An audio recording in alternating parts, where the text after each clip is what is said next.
Assalamualaikum warahmatullahi wabarakatuh. Perkenalkan, nama saya Muhammad Alfikir Randa Zulfanazal dengan NIM 2305123043339. Saya dari kelas TIJ 2023. Di sini saya akan membahas tentang jenis-jenis memori yang ada di komputer. Nah, apa sih itu memori? Memori adalah istilah generik bagi tempat penyimpanan data dalam komputer. Memori adalah tempat menyimpan data selama sebelum data diproses ke prosesor. Nah, karakter sistem memori secara umum berdasarkan lokasi itu dibagi menjadi 3, yaitu CPU, internal atau main, eksternal atau secondary. Yang kedua berdasarkan kapasitas, yaitu ukuran word, banyaknya word.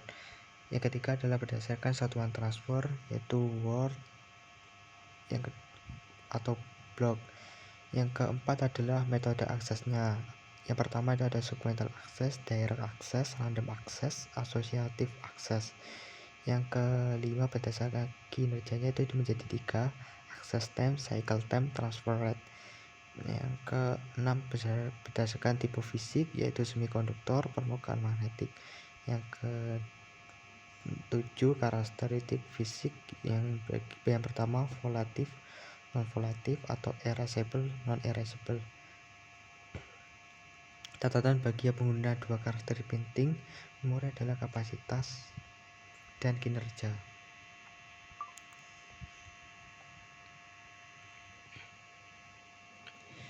Nah, yang pertama adalah lokasi memori. Ada 3 lokasi keberadaan memori di dalam sistem komputer, yaitu memori lokal. Memori ini built-in berada di dalam CPU atau microprosesor. Memori ini diperlukan untuk semua kegiatan CPU. Memori ini disebut register. Memori internal berada di luar CPU tetapi bersifat internal terhadap sistem komputer. Diperlukan CPU untuk proses eksekusi operasi program sehingga dapat diakses secara langsung dengan prosesor CPU tanpa modul perantara. Memori ini internal sering juga disebut sebagai memori primer atau memori utama. Memori internal biasanya menggunakan media RAM. Yang ketiga, memori eksternal bersifat eksternal terhadap sistem komputer dan tentu saja berada di luar CPU. Diperlukan untuk menyimpan data dan instruksi secara permanen. Tidak diperlukan di dalam proses eksekusi sehingga tidak dapat diakses secara langsung oleh prosesor CPU. Untuk akses memori eksternal ini oleh CPU harus melalui pengontrol modul I/O. Memori eksternal sering juga disebut memori sekunder. Memori ini terdiri atas perangkat storage, peripheral, statik, disk, pita magnetik, dan lain-lain. Kapasitas memori. Kapasitas register memori lokal dinyatakan di dalam bit. Kapasitas memori internal biasanya dinyatakan dalam bentuk byte, 1 byte 8 bit, atau word. Panjang word umumnya adalah 8, 16, dan 32 bit. Kapasitas memori eksternal biasanya dinyatakan dalam byte. Satuan transfer atau unit of transfer. Satuan transfer dengan jumlah saluran data yang masuk ke dalam yang keluar dari modul memori. Bagi memori internal atau memori utama, satuan transfer merupakan jumlah bit yang dibaca atau juga dituliskan ke dalam memori pada suatu saat. Bagi memori eksternal, data ditransferkan dalam jumlah yang jauh lebih besar dari word. Dalam hal ini dikenal dengan sebagai byte. Word, ukuran word biasanya sama dengan jumlah bit yang digunakan untuk representasi bilangan atau panjang instruksi, kecuali Cray1 atau fact. Cray1 memiliki panjang word 64 bit, memakai representasi integer 24 bit. Fact memiliki panjang instruksi yang beragam, ukuran wordnya adalah 32 bit. Word addressable units. Pada sejumlah sistem addressable unit adalah word hubungan antara panjang suatu alamat A dengan addressable unit N adalah 2 pangkat A sama dengan N. Terdapat 4 jenis pengaksesan suatu data sebagai berikut: sequential access, direct access, random access, associative access. Nah, sequential access memori diorganisasikan diorganisasikan menjadi unit data yang disebut record. Akses dibuat dengan bentuk urutan linier yang spesifik. Informasi pengalaman dipakai untuk memisahkan record dan untuk membantu proses pencarian. Keempat, mekanisme baca tulis digunakan secara bersamaan, shared write atau wait mekanisme, dengan cara berjalan menuju lokasi yang diinginkan untuk mengeluarkan record. Waktu akses record sangat bervariasi. Contoh sekuensial akses adalah akses pada peta magnetik. Selanjutnya adalah direct access.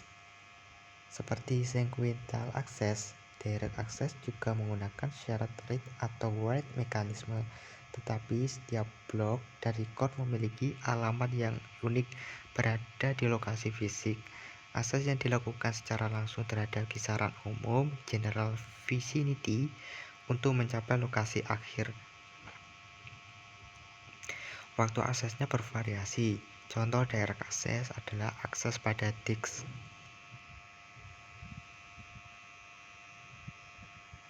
Yang ketiga, random access. Setiap lokasi dapat dilihat secara random dan diakses serta dialami secara langsung. Waktu untuk mengakses lokasi tertentu tidak tergantung pada ukuran akses sebelum dan bersifat konstan. Contoh random access adalah sistem memori utama. Selanjutnya, associative access. Setiap word dapat dicari berdasarkan pada isinya, bukan berdasarkan alamatnya. Seperti pada RAM, setiap lokasi memiliki mekanisme pengalaman sendiri. Yang ketiga, waktu pencariannya tidak bergantung secara konstan terhadap lokasi atau pola akses sebelumnya. Contoh associative access adalah memory cache.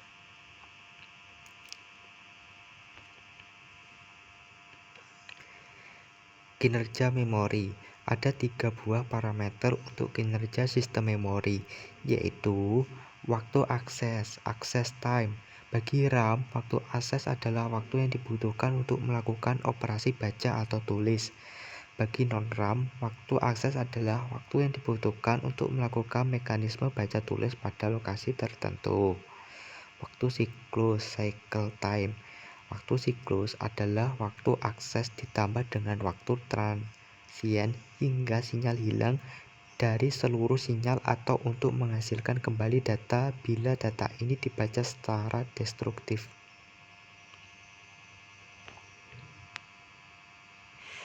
Selanjutnya, laju pemindahan atau transfer rate.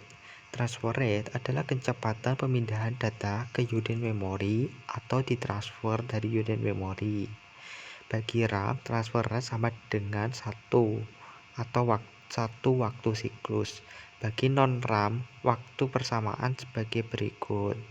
Tn, waktu rata-rata untuk membaca atau menulis jumlah n bit dengan rumus Tn sama dengan n per r, dengan Ta adalah waktu akses rata-rata, n jumlah bit, r adalah kecepatan transfer dalam bit per detik atau bps.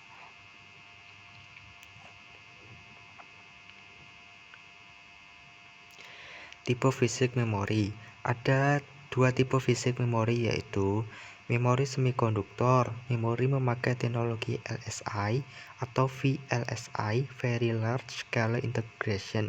Memori ini banyak digunakan untuk memori internal, misalnya RAM.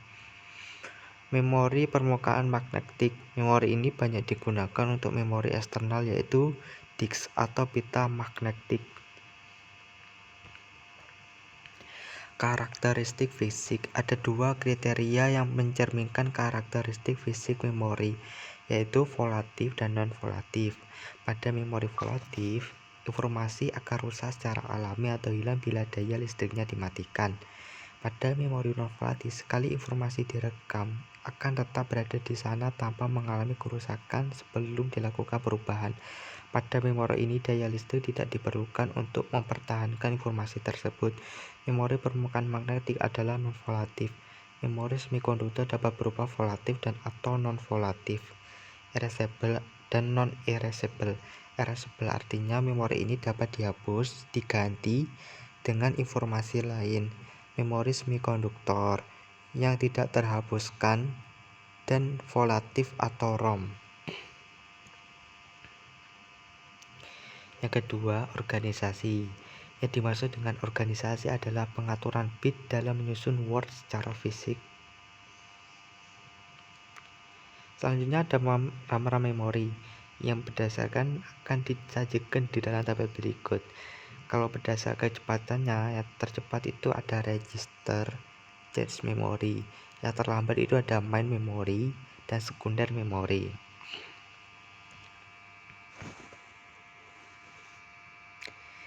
Merupakan jenis memori di mana kecepatan akses yang paling cepat. Memori ini terdapat pada CPU atau prosesor.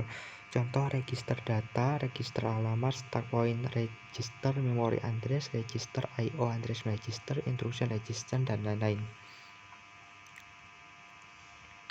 Register terbagi menjadi beberapa kelas. Register data yang digunakan untuk menyimpan angka-angka dalam bilangan bulat atau integer. Yang kedua, register alamat yang digunakan untuk menyimpan alamat-alamat memori dan juga untuk mengakses memori. Register general purpose yang dapat digunakan untuk menyimpan angka dan alamat secara sekaligus. Register floating point yang digunakan untuk menyimpan angka-angka bilangan titik mengambang floating point. Register konstanta register yang digunakan untuk menyimpan angka-angka tetap yang hanya dapat dibaca bersifat read only, semacam pi, null, true, false, dan lainnya. Yang keenam, register vektor yang digunakan untuk menyimpan hasil pemrosesan vektor yang dilakukan oleh proses SIMD. Register special purpose dapat digunakan untuk menyimpan data internal prosesor seperti halnya instruksi pointer, stack pointer, dan status register.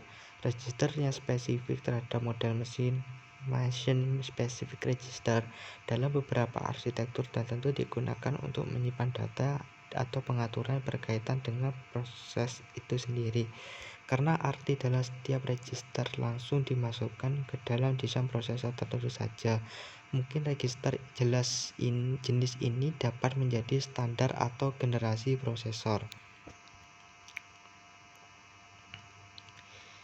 Selanjutnya ada cache memory, merupakan memori berkapasitas terbatas, kecepatannya tinggi yang lebih mahal daripada memori utama. Cache memory ada di antara memori utama dan register pemrosesan, berfungsi agar proses tidak langsung mengacu pada memori utama agar kinerja dapat ditingkatkan.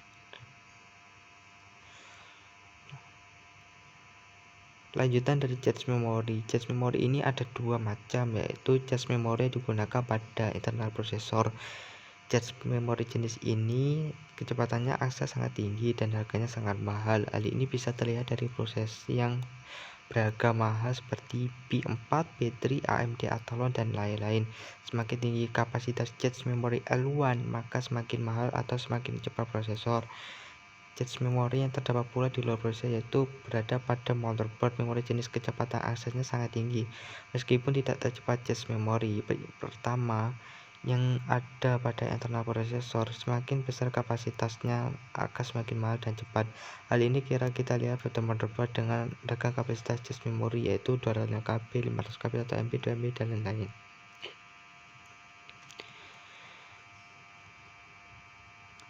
Memori utama. Memori berfungsi untuk menyimpan data dari dan program. Jenis memori utama yang pertama ada RAM, random access memory. Yang kedua ROM, read only memory. Random access memory yaitu RAM. Ada sebuah tipe penyimpanan komputer yang isinya dapat diakses dalam waktu yang tepat dan tidak mempedulikan letak data tersebut dalam memori. Asumsi RAM biasanya digunakan untuk menyimpan premier memori utama dalam komputer untuk digunakan dan mengubah informasi secara aktif. Meskipun beberapa alat menggunakan beberapa jenis RAM untuk menyediakan penyimpanan sekunder jangka panjang. Tipe umum RAM itu menjadi banyak tipenya. Contohnya adalah SRAM atau static RAM, NVRAM atau non-volatile RAM, DRAM atau dynamic RAM. Dan dynamic RAM dibagi lagi jadi EDORAM atau Extended Data Out DRAM, SDRAM atau Synchronous DRAM, DDR SDRAM atau Double Data Rate Synchronous RAM, dan DDR2. Dan di samping ini adalah contoh gambarnya. SRAM, Static Random Access Memory. Jenis RAM bipolar sekarang tidak banyak digunakan, mengonsumsi banyak listrik namun sangat cepat.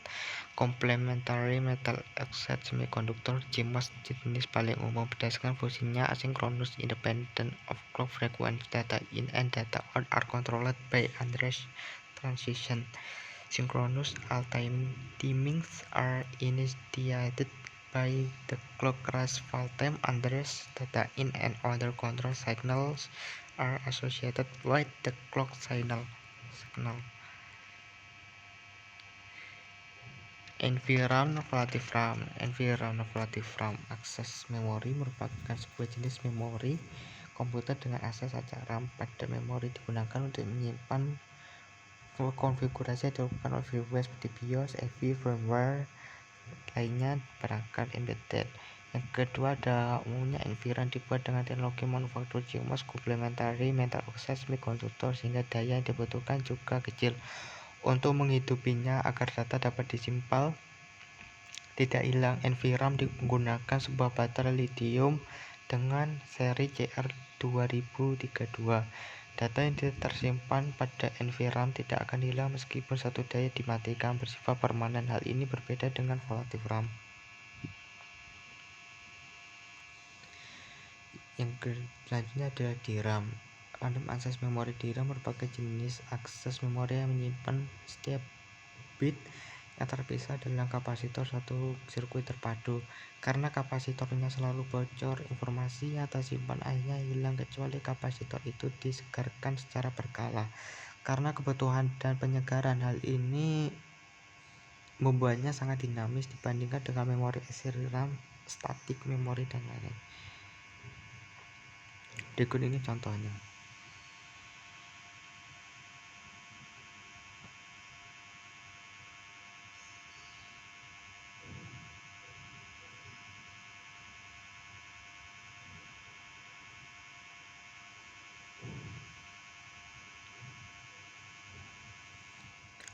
ROM, Read Only Memory. ROM singkatan dari Read Only Memory. ROM ini biasanya suatu memori yang ada di dalam komputer. ROM ini sifatnya permanen, artinya program atau data yang disimpan dalam ROM tidak mudah hilang atau berubah walau aliran listrik dimatikan.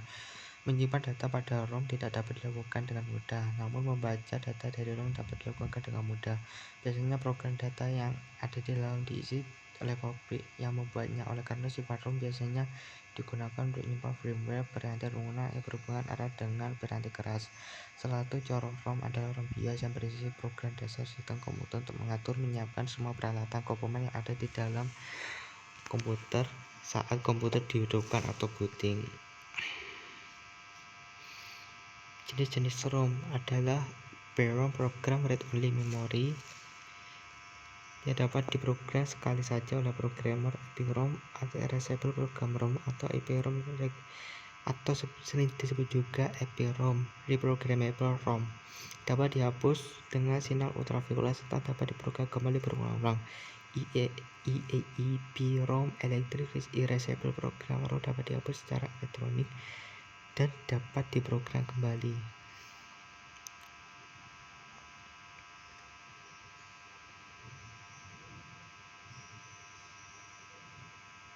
Berikut ini adalah hubungan antara access memory atau number of threads. Jadi hubungan harga semakin ke bawah adalah harganya semakin murah. Harga dihitung berdasarkan rupiah per bit data disimpan. Hubungan kapasitas semakin ke atas, umumnya kapasitas semakin terbatas. Hubungan frekuensi pengaksesan semakin ke atas, semakin tinggi frekuensi pengaksesan. Sekian, terima kasih presentasi dari saya. Wassalamualaikum warahmatullahi wabarakatuh.